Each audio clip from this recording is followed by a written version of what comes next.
Thanks again so much for joining us. I'm Sam Laprade, and I'm a fundraising professional and a host on City News 1011 here in Ottawa. And thanks for joining. I'm sure you're joining from all over the country, which we really appreciate. And certainly feel free to throw in the chat where you're from so we can get an idea of who's joining us tonight. We have some great panelists for you today. We know as well that tonight's topic is an interesting one, and certainly wish I would have had this kind of webinar about 30 years ago. But I'm really happy tonight to be talking about how to be a board secretary. We've done how to be an executive director, how to be a great board member. We're sort of zeroing in today on how to be a great board secretary. We wanted to speak and have on our panel today, Joanne Young joins us, and Gurneet Dhaliwal. Hello to you both. Thanks for joining. Hi, Sam. Hi, thank you so much. And Joanne Young joins us from the Métis Nation of Ontario. Joanne, tell me a little bit about yourself. Okay, I'm actually the Secretary Treasurer of the Métis Nation of Ontario. So it is two roles, two hats, and in a lot of not-for-profits and organizations now, that's not unusual. So that's the role I fill. I have been a citizen of the Métis Nation since 1999, so I'm dating myself, of course. That's okay. But we do represent Métis citizens and Métis people in the province of Ontario. So there are 31 councils spread throughout the province, and because of the nature of Indigenous peoples in Canada, the Métis we don't have a land base. So the Métis governments in the various provinces are not-for-profit corporations as well as governments, and it's a little bit of a different structure, but it works and we move forward. Excellent. Thank you so much. That was really helpful. We're seeing people joining us from Thunder Bay. We love Thunder Bay, and of course, beautiful Winnipeg as well. Thank you so much for sharing where you're coming from today. And Gurneet, thank you so much for spending time with us today. And I understand, Gurneet, you're representing the Ontario Environment Network, but I understand you wear lots of hats. Give us a sense of a little bit of your background. Yeah, so I'm a recent graduate. I graduated in 2021. My focus was in business administration. And not too long after that, I joined the internship program where I was able to work with the Canadian Environment Network, as well as the Capacity Building Institute. And that's how I kind of ended up volunteering on the board for the Ontario Environment Network. And I also joined like a youth group called Canadian Youth Biodiversity Network. So a lot of different hats, yeah, I would say. Wow, after listening to you both, I feel like I need a nap. You're both very busy, and that's great. We appreciate it very much. We're seeing people from Spencerville, beautiful Spencerville, probably about 30 minutes from me here, Windsor, Ontario, and beautiful Victoria, BC. Thank you so much for spending time with us. Another person coming in from Winnipeg today. So, you know, as we talked about right off the top, these webinars have been excellent in terms of just getting that frontline experience about how to be a board member. As I said, we're going to go a little bit deeper today and really focus on how to be a board secretary. And let me ask you, Gurneet, you're new to this type of role. What's been the biggest learning so far for you? Well, I would say you really need to understand how a board works, how nonprofit works. Because as a secretary, you end up recording a lot of the things that go on in meetings. And if you don't understand what's going on, well, you don't know what to record, right? So I would say the biggest thing is really knowing what it means to be part of a nonprofit board. It's not like how it was when you joined a club in university, you know? That's a completely different experience. And then there's more, there's different components involved in a nonprofit board. You have your bylaws, you have like note-taking procedures, you have like board insurance, the way you run a board meeting. And so you have to make sure that you kind of know all parts of a nonprofit board to kind of get a grasp of how to do your duty, I guess. Absolutely. And Gurneet touched on so much there. Joanne, when I think about the word governance and secretary, it really is an important piece. Talk to me a little bit about your journey with the governance side of being a secretary. Well, I think the biggest thing that you have to, and Gurneet hit a lot about it, it's different when you are part of a not-for-profit corporation. When you are a board member, you have a fiduciary responsibility, which means that you need to act in the best interests of the organization, and you have to consider that. But as the secretary, you are also responsible for keeping the records, the minutes, resolutions, motions, whatever you want to, terminology that the organization uses, but those are legal records. And so they're critical from a governance perspective, because this is what the board of directors that basically are overseeing the day-to-day operations. This is where those decisions are recorded. And depending on the organization, we record who voted yay or nay or abstained. Not all organizations will. Some will simply say 10 in favor, 2 opposed, 0 abstentions. And that's something as well, but that's the really important thing. And you're responsible for keeping lists, for making sure those minutes are accurate and protected, that they are available when your financial statements are audited, because your auditors will request the copies of the minutes and they will look at what has transpired during the audit period and was that actually approved by the board of directors. So there's lots of elements that fit into that and the responsibilities. And also minute taking is a skill. It's not a transcript. So you have to be able to, as Gurneet said, what's important, what's not, but also how is it reported, so that you're not naming names, you're listing discussion often in bullet points without identifying the speaker, and you're identifying both sides, the pros and the cons, into how the decision was reached. And I think that's important. One thing I've noticed over the last number of years is the number of tools that have become available for boards. Sometimes you've got a board portal on your website that board members have a special login and they can look at minutes, look at agendas, that type of thing. There's lots of different tools, even something as simple as a Google Drive, where people can look at everything at the same time. Are you using any tools, Gurneet, that you want to share about tonight, or are you sort of doing it the old-fashioned way? Oh, I prefer Google Drive for sure. It's an easy way to kind of share your notes when needed. So if you want to prove last meeting's minutes, you just send the link beforehand. It's easy. Whereas if you have it on your computer, and I wouldn't write my notes anyways, because I think I belong to a generation where we end up typing everything. So I would say, I think Google Drive, I tend to use Google Docs and Google Drive for that. Any other tools that you're using, Gurneet, or is that what you're using right now? That is my current primary tool. And I guess as I get more into the role, I'd probably experiment and see if I like any other tools. But for now, it's just Google Drive.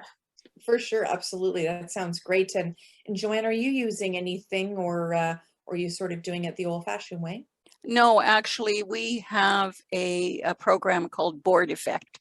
And it's more than just minutes and whatever. It's basically a management tool, so that the entire agenda can be posted in what is called a meeting book. And then any of the attachments or any presentations that are being presented at a meeting can be uploaded. It doesn't like Excel very much. It has to be converted into a PDF format. But we find it very useful, because our rule of thumb for our board meetings is we call them PCMNO, the Provisional Council of the Métis Nation of Ontario. But for our meetings is that we want everything up on board effect 7 days in advance of the meeting, so that the board members have time to review the documents, to look at them, to ask their questions. If there are questions, they can, depending on what it is, email me as a secretary treasurer in advance, so that if I need to, I can ask staff to provide the information. And so we found that that's useful. And then it also, the way Board Effect works is that you can also save those documents. So it's really handy, so that if I wanted to see what happened at a board meeting, because we've been around for a few years, 5 years ago or 6 years ago or even 10 years ago, the various minutes of either the board, the PCMNO, or our finance and audit committee or other things are there archived, and we can go in. So it actually makes my job a little bit easier, because all of the records and all of the documentation is in one spot. And it's quite a useful, very useful tool. And it can have, as I've mentioned, multiple areas, so that you can have your board, your finance and audit. If there are sub-projects, whatever else, they can all be there, and all of the records are kept in one location. Joanne, I'm just going to ask you another question about that. So you're saying that even a decade, past, you've got all the documents in there. Was it sort of a bit tedious to set up, but now you're happy that you did it? Was it a little bit of work at the front end? Oh, it was very tedious. And I'm going to be honest and say some of the most difficult thing is locating where all of your various minutes and records are kept. You have them all, and there they are. And some of them were not even in Word documents. So we were looking at scanning into PDF, and then a firm that we work with was then converting them into Word and putting them into our records. And that's, I think that's one of the differences when an organization has been around for a while versus one that's new. You're looking at these kinds of things because there are circumstances where you do need to go back. And someone will say, but at an AGM, annual general meeting in 2008, we did this. Right. So in that way, you're able to go back and look at those minutes for that annual general meeting and say yes or no, depending on what it is. But yeah, it's not a simple process. But now that it's in place, it's wonderful. Amazing. Thank you so much. And Gurneet, as you sort of start your journey, have there been barriers yet for you, or has it been a relatively smooth sailing? I would say it's been fairly, it's been a mix of both. I think it takes a little while to kind of understand what it means to be a board member, and then once you kind of get a grasp of it, it's not that difficult. But it's important to understand the rules and the procedures for everything. I wrote my very first board resolution, and I did my very first meeting minutes when I joined onto this board. I had never done one before, so it was something new that I learned, right? And so anytime you learn something new, initially you probably struggle with understanding why you're doing this. But I think once and I was fortunate enough that my board chair was able to show me the ropes. Otherwise, I think I would have been a little bit lost. Yeah, that segues in, because my next question, honestly, Gurneet, was going to be for Joanne, and I'm happy to get your feelings as well. How important it is to have that relationship with your chair and with the executive as a whole, right? It's such an important group in order to see synergy at the board level as well. Joanne, can you talk a little bit about the relationship between yourself and the chair and other members of the executive? I think probably the quickest explanation is that we're joined at the hip. We do work very closely together. We instituted, well, I was elected in June of 2020 as Secretary Treasurer, so it's we've just passed the 2-year anniversary.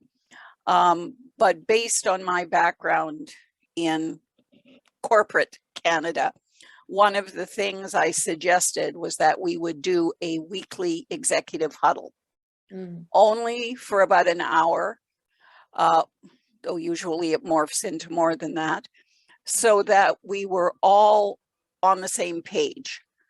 We're all very different people, but we're all working for the same end, and for the citizens of the Métis Nation. So what happened is that we gelled very much as a team so that we could look at it and we can voice our opinions. We do not always agree going in, but we do tend to agree coming out that this is the way we're going to work. And so, yeah, that was very important. And the other comment I'd like to make is, and again, it's as the organization grows and matures, I am blessed, and I say blessed, that I am no longer responsible for the actual writing of the minutes. Because of the size of the organization, we actually have a recording secretary. That is someone who is trained as a corporate secretary who does the minutes. And then once the meeting is over, they come to me for review, for correction, for whatever, and then we go forward. And our board meetings are often day long. We start at 8:30 in the morning, and we'll go to 4:30 or 5 in the afternoon. So I am very thankful that I'm not recording, but we do record them as well, and so that's a little bit of where we're at. But yes, that teamwork, that building of that team, that ability to work together is absolutely crucial at the executive level in terms of moving any organization forward. Absolutely. Thank you, Joanne. Gurneet, anything to add? Nothing on my end. I would just say I think a good relationship with the entire board, not just your board chair, is important, just because you do want to work for the better of the organization. And if you're not getting along, then of course it prevents you from accomplishing your mission, for sure. And I'd like to say that, it was like, we do have like a few youth members on our board, and it's been nice that some of the people who have experience working on a board have shown a lot of us the rope on how to be a board member and how to perform as a secretary or a treasurer. So that's also been great. Excellent. And Gurneet, when you arrived, was there a description? Was there a job description for secretary that you could review? So I actually had 2 meetings, one with the previous secretary and then one with our current chair. So nothing in written form. I would say more so it was a meeting of what the position entails and what your job would be like and what are you expected to do and what sort of work can you expect from working on a board. Excellent. Joanne, do you have formal job descriptions for your board roles? What we have, we call them role profiles. And even though we've been around for a while, one of the things that happens, I think, in any not-for-profit is that you're looking at the funding that comes in and delivering the programs and services and meeting your deliverables, and you're not really great at doing the policies and procedures that you need to accompany them. And so we do have role profiles. They have been developed. They're work in progress right now.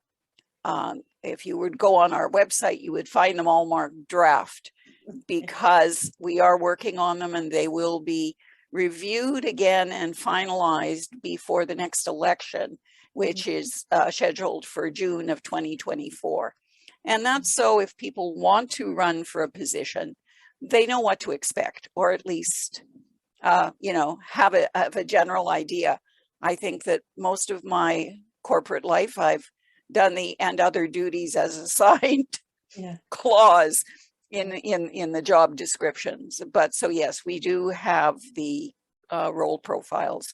And we have a fairly large board. It's 19 people, but it's based on the structure so that we have our president and CEO, we have a chair, we have a vice chair, secretary, treasurer. Then we have 9 regional councillors, and we have a post-secondary representative and a youth representative. And then we have senators. Senators are like elders in our Indigenous community. So it is a diverse board, and it's large, which has its challenges. But it works. For sure. Thank you. Most of the time. Yeah. I think that's everything, Joanne, to be honest with you. Most of the time is what I always put after things too. Gurneet, when I think about, all of the challenges that we went through during the pandemic, was it hard to be a secretary when we're in this kind of format? What was it like from a virtual perspective for you?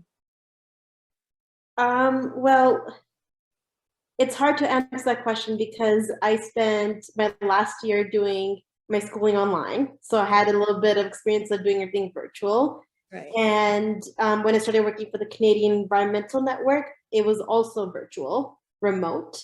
So I've already kind of experienced doing everything online. For me, I think it was a little bit easier because I could fit into my schedule. And I was used to using Zoom. So I've never experienced being a board of director, pre-pandemic. So I wouldn't know the difference. Right. No, that's fair for sure. When you're taking minutes, any tips for us, Gurneet, on how to take great minutes? I would say always have a nice little template beforehand that you can use to kind of the date and then meeting minutes and then in attendance. You want to write those basic terms out beforehand, just so that you're not wasting too much time on that. And if you have that from beforehand, just have it ready, and then make sure to include your agenda, because I always like to put notes underneath each section of my agenda. I would say that's always a good thing to follow. But then again, for each person, I think it could be different. For me, I just find that it's easier to make a nice little template beforehand and then kind of reuse it. Yeah, it definitely helps. Joanne, any tips for us that we can implement? I think that what Gurneet has said is absolutely critical. And also, if you have the motions or resolutions submitted to you in advance of the meeting, by email, like I said, we like to try and have everything up 7 days ahead so that you can look at it and you have the exact wording. And so what you're really looking at when you're then recording it is who moved the motion, who seconded the motion, and then if there is consensus, and we strive for consensus, it's really easy. Yeah. But if it does go for a vote, then you need to record, who was in favor, who was against, any abstentions. The ability to record everything on Zoom is wonderful.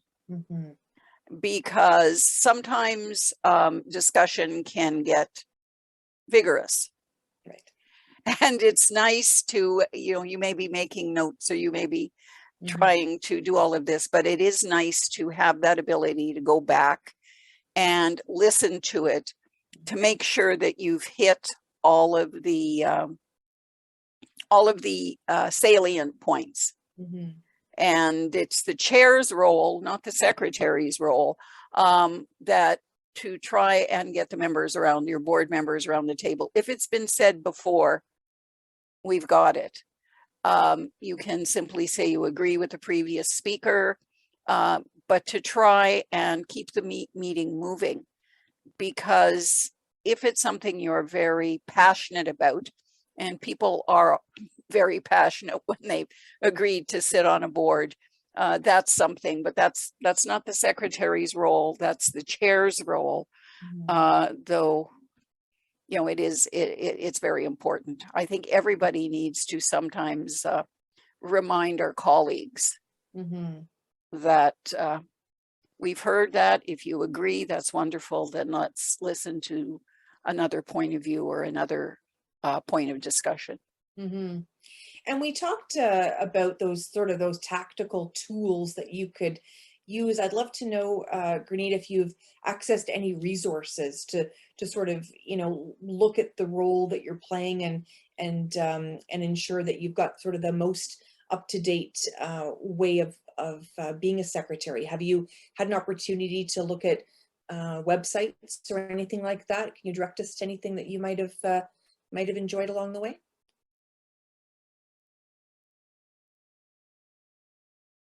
I realized I muted myself. So the first time I kind of started the first time I kind of took on the role of the secretary, I kind of first went and had a discussion with the former secretary and went over what she did, because I think it's always nice to have like some sort of continuous way of doing things. And then, so I started from there, and it's also been helpful that I've had other people on the board to help me. But as for external, I would say just a little bit of research. I think it's always good to do a little bit of research on the best ways to be a board secretary and like keeping yourself organized. I feel like being organized like a key component of being a secretary, because you have all the records, and it's important that if someone asks for a specific record, you can provide it to them, you know? And so any organizational tools that you find helpful, always look out for them and find ways to make sure that you use them while you're like making notes and inputting any information. Excellent. Thank you so much. I know there's a resource called Boardable. Have you ever checked that out, Joanne, or any other resources like that? No, that's a new one for me, but I would be interested in seeing what it is. And I think as I was listening to Gurneet, I was thinking that there's almost 2 sets of records you need to keep, whether it's electronic or whether it's manual. You want all of your meeting minutes, but you also want something that is just your motions and or resolutions, whatever you choose to call them, so that if they're numbered accordingly, like we have a system where we do year, month, date, and then 01, 02, 03, so that when you're looking back, if you need to find something, it's relatively simple. It's a lot more difficult to try and find emotion buried in a minute, the minutes of the meeting. And so it's just something I was thinking, like way back in the paper world, we definitely did that. So if someone said, you know, I think we passed this resolution in July of whatever, you could go to the meeting that was held in July and go through those motions fairly quickly.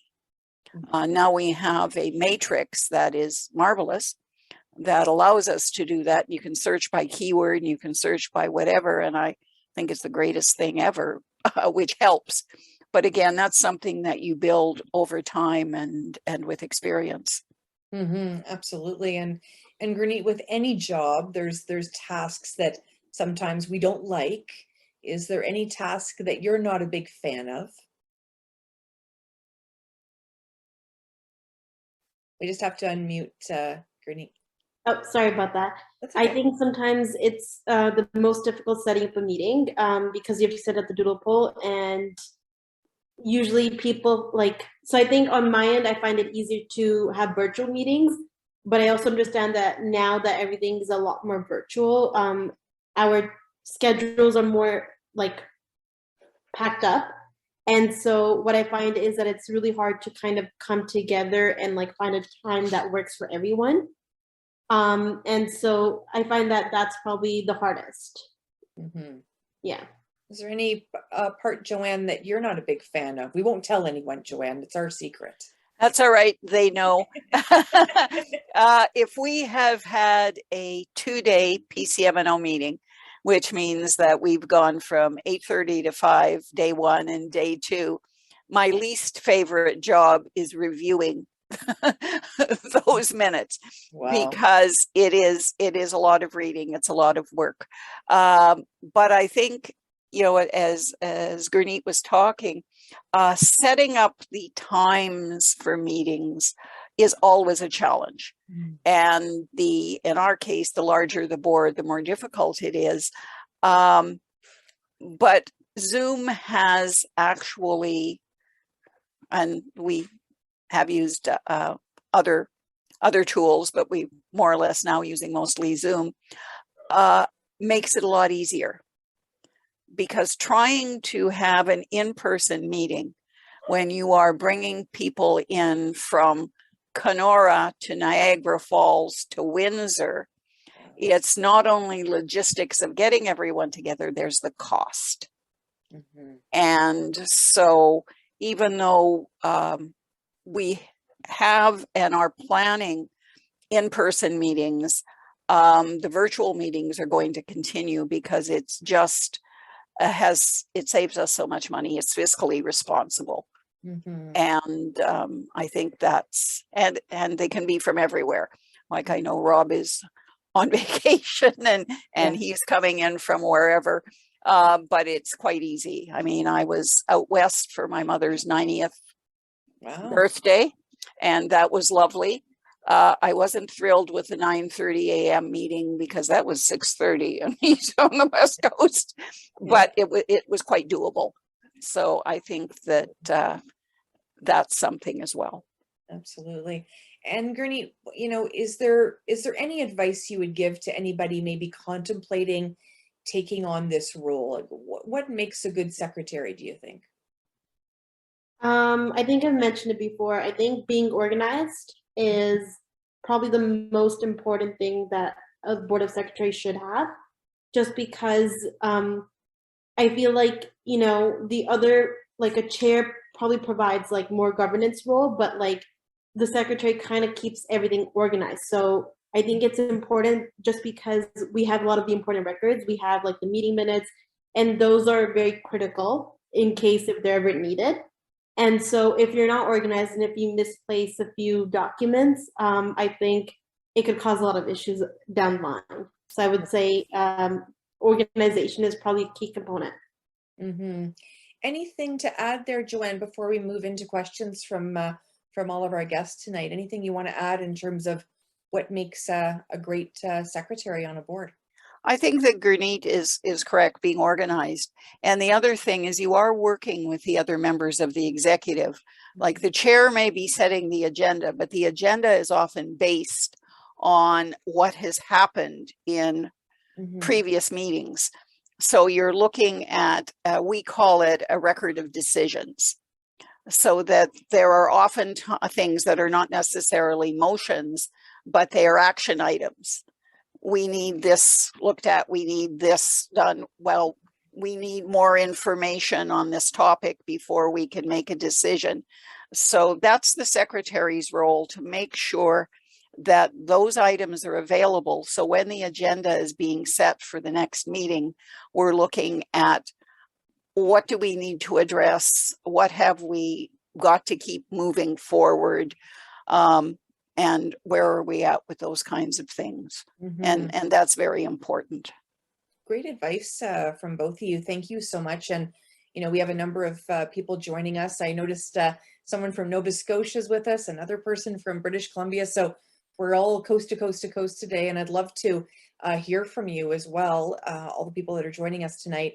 If you have a question, maybe you're dying to ask a question that I haven't touched on yet, we'd love to see that in the chat. So feel free to add any questions in there, and we'll pose them to Joanne and Gurneet and get their take on it. And just while we're waiting for some of those questions to come in, the term of boards is always an interesting topic. You know, sometimes a board is a 2-year term, sometimes it's a 3-year term, and you can only do 2 terms.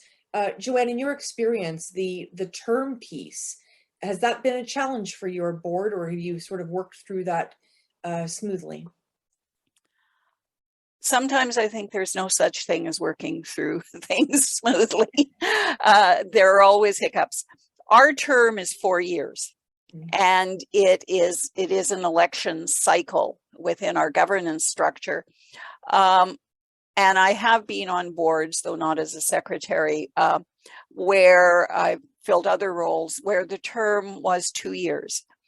And I found that 2 years was very difficult because you sort of figure out what you're doing in the first 8 or 9 months. Then you've got another year where you can be more effective as a board member, and then all of a sudden your term is over.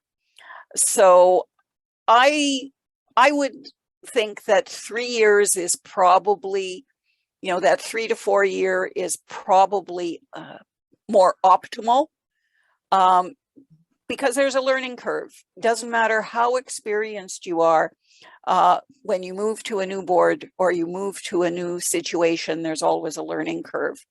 So that's just my thought process, and it varies. A lot of registered charities have a limit on the number of terms you can serve. Other organizations don't, but that's dependent on the organization. Absolutely.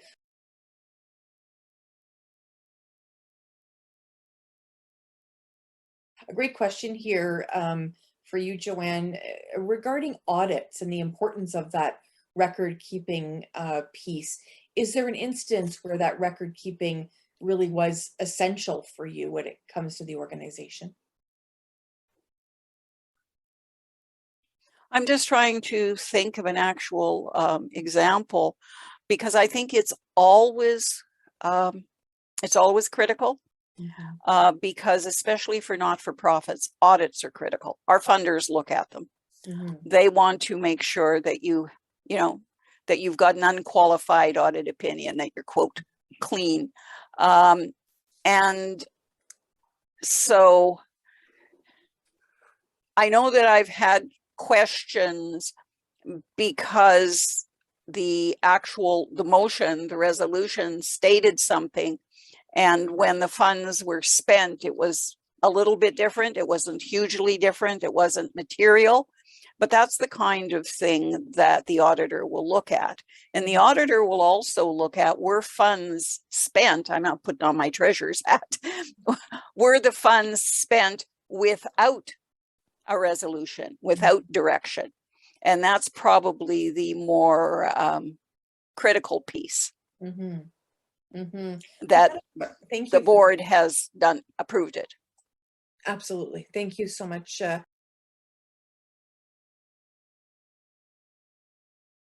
The question is, what are some normal boundaries or assignment of roles with paid admin and board secretaries?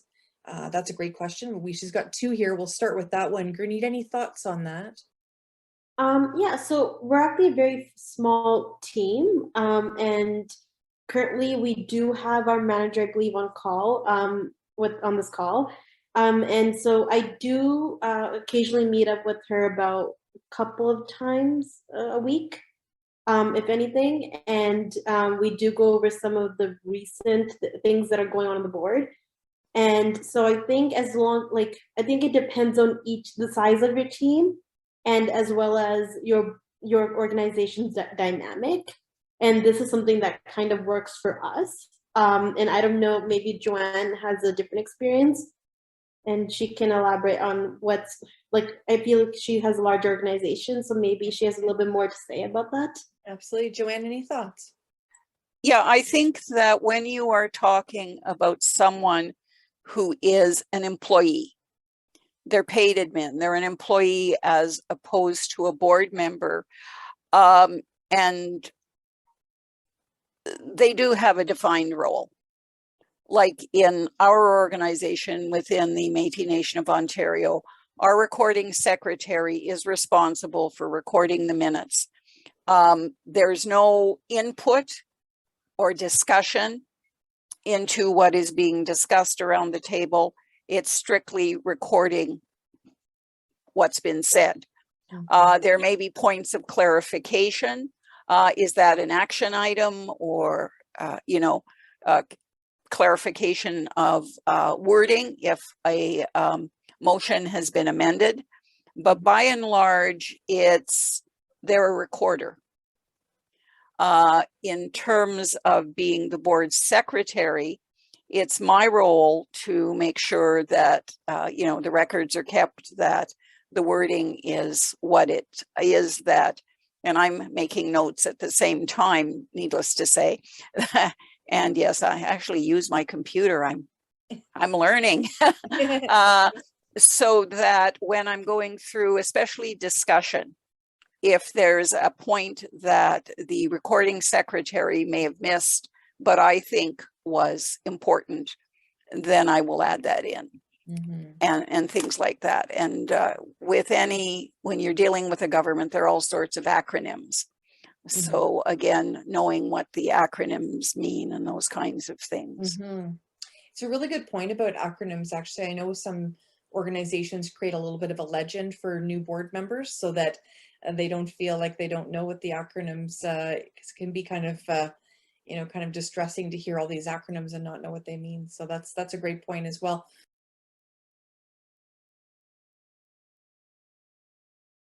Another question here from Carol. She's asking, whose role is it to publicize board decisions throughout the organization? Gurneet, any thoughts on that from your experience?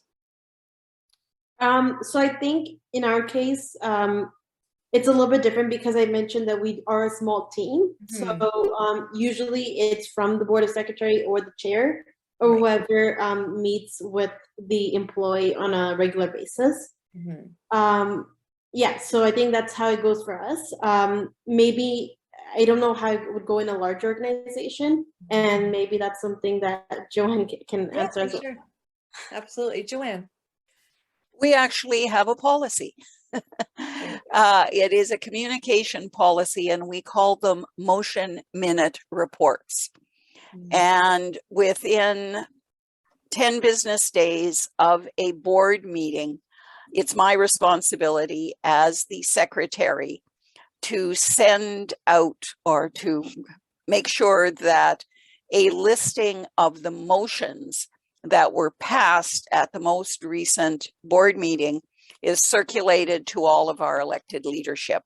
That's not just the board, because we have community councils throughout the province, and each of those councils has a president, a secretary, a treasurer, so that's my job, so that they are aware. Now, there are items that are redacted if it is related to human resources, to things like that, or if it is related to legal issues. There are some things, ongoing negotiations.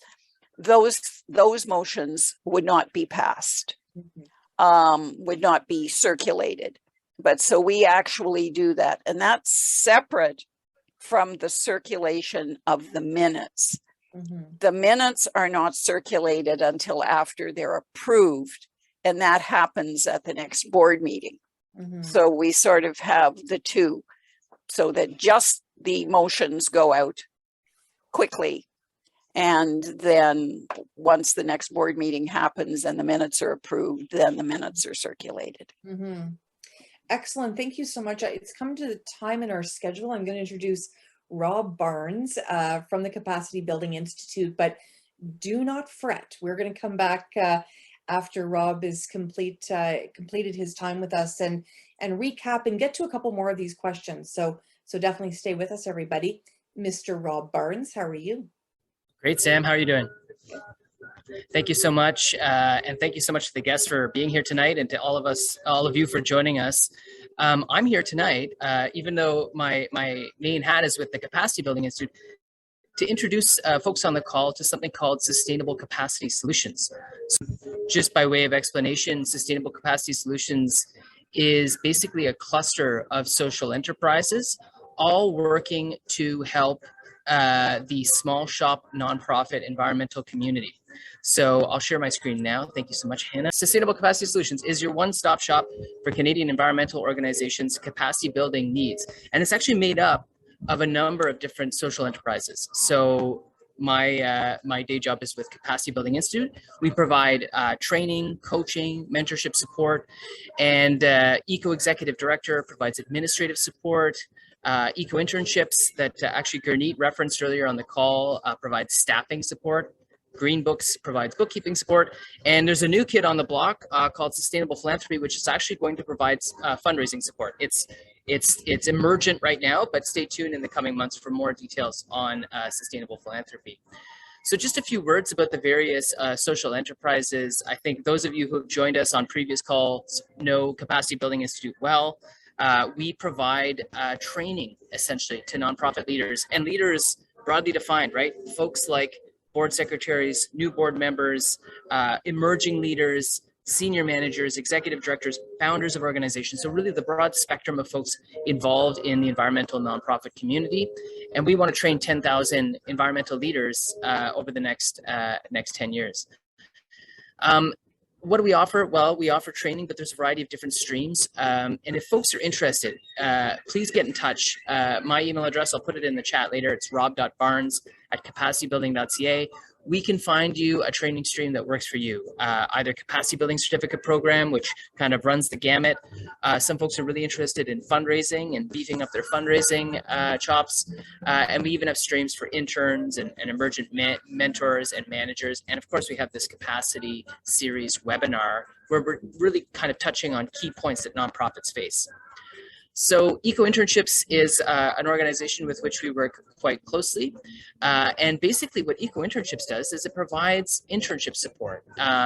So if you're in an organization and you need help with staffing, and a lot of us do, right? Especially small shop organizations with sometimes zero paid staff, Eco Internships can be a real lifesaver. We kind of deal with the complexity of the grant world, and we find interns and match them with organizations. So please don't hesitate to get in touch with us if you're looking for staff support. Maybe we can help you. And again, my email address can work for all of these different social enterprises. This is just to show the growth over time. You know, you can see that there's a clear trend line in a good direction. And we are really working to put more and more interns with more and more organizations. This year, hopefully 35 internship placements across Canada. Eco Executive Director is a very unique, I would say, social enterprise on the scene, essentially offering a pooled executive director service. So what we want to do is for small shop organizations that need operational leadership, administrative support, we provide basically a shared executive director, someone who manages, 2 or 3 different organizations simultaneously.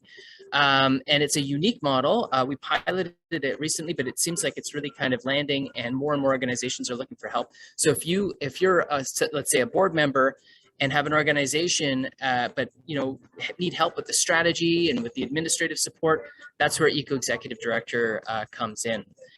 Really tries to take the struggle out of managing your organization without you having to spend a lot of your time and energy on the admin stuff, on the administrative tasks. Finally, today, I want to talk about Green Books, which is a bookkeeping social enterprise. And really, we provide a number of services, including data entry and advisory bookkeeping. Organizations are running around trying to do a lot of important things, and sometimes it really helps to have assistance when it comes to things like bookkeeping and again, the day-to-day kind of administrative function of your organization. We can help with risk management, we can help with legal compliance. That's what Green Books is there to do, to support the community. And Green Books is a tiered pricing structure, so depending on the size of your organization, there are different basically monthly fees. And this organization is growing rapidly. Demand is strong. Please get in touch with us if you want help with your bookkeeping. Just want to give a big shout out to our network partners.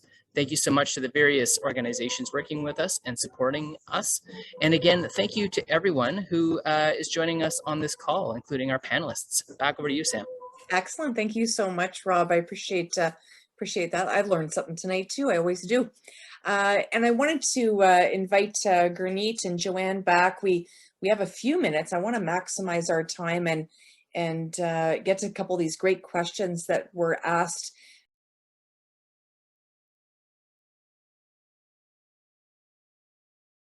Yannick asks, what are some of the best practices for newer nonprofits to stay organized? Any software or system recommendations?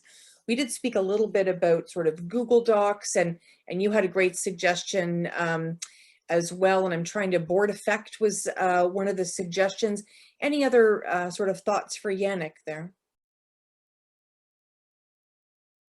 Joanne or Gurneet, anybody? Yeah, I'll just jump in. When you start looking at packages like Board Effect or something else, they're not cheap. Mm-hmm. So I think that Gurneet talking about using Google Drive and OneDrive is, I think it's one of Microsoft's best kept secrets. You know, and these are, the way I look at it, if I can use something, anybody can use it in terms of technology. And so these are things that are part of packages that you can use that are easily shareable, that they can be set up so that, you know, you can circulate your minutes, you can circulate your documents, you know, a week in advance, 5 days in advance, whatever you want to set up. But it also is a repository where you can save them. Mm-hmm. So that you can organize it, so that you have all of your records there. So I think for a small organization starting up, you know, the old KISS system. Right, exactly. You know, we're just seeing from Hannah too. Hannah, this is fabulous. If your nonprofit is incorporated, you can get Google Workspace for free through TechSoup. TechSoup, if people haven't heard of TechSoup before, maybe we can throw the link in the doc there. It is definitely a great resource for all nonprofits, and definitely a great place to start.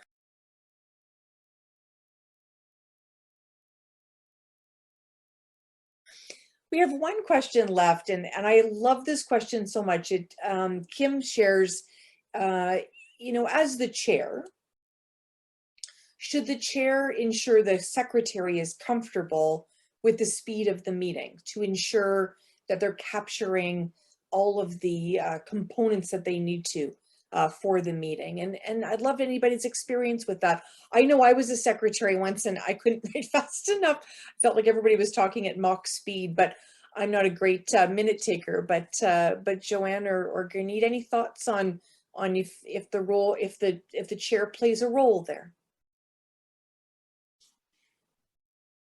I think, yeah, for sure. I think it's important to make sure that everything is recorded, and you know, whoever is chairing the meeting has not a responsibility, but if it's very fast paced that day, then I think it's important. It's important to kind of be like, let's just give it, like, let's just take a little bit of like a breather so that the person who's taking notes can kind of catch up and make sure they've were able to write everything down.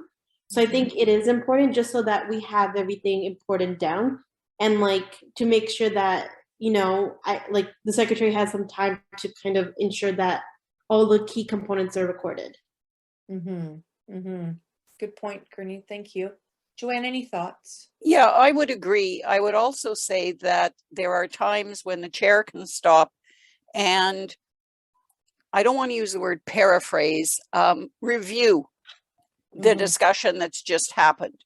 So that, you know, we've heard from A, B, and C, and these points were raised.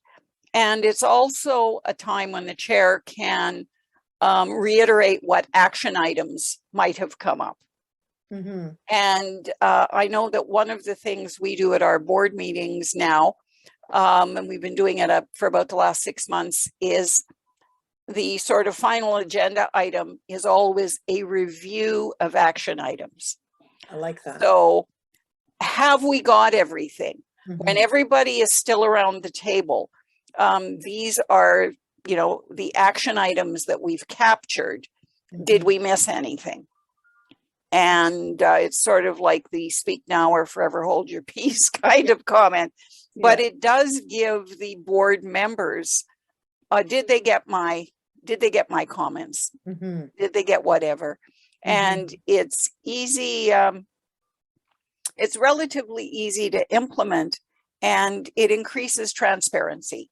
You know, we're not trying to bury anything. We're trying to be transparent. We want to be accountable. So we need your input. So I think that, yeah, a skilled chair will do that. And I know our chair also is very good at making sure that if someone has not yet spoken to a topic, that they get moved to the front of the line if someone has already addressed it before. So that way you get to hear the different points of view. Thank you for that. And we're just seeing, Alex has a resource here that I'd like to share verbally with everybody, otter.ai. So obviously our artificial intelligence there. This is a great app, they indicate, that creates an automatic transcript that can be helpful for the secretary to go back and fill in any gaps. So also a great opportunity there. And we have somebody from New Zealand with us. How cool is that? I love when these webinars can take place and everybody can join. I have learned a lot today, and you know, I've been part of boards for, well, close to 35 years, and I learned something tonight. So that just shows that this is always evolving, and you know, such an important role to play on a board. Really, really important. And I'm hoping today that we each walked away with, you know, something we can use in our, you know, or in our own boards, and as fundraising professionals, that maybe we can also be a bit gentler on those secretaries, because they're tough jobs to have. So Gurneet, thank you so much. Gurneet Dhaliwal joining us today. Thank you so much for your time, and Joanne, thank you so much for your time today too. And it's been great to get caught up with you both.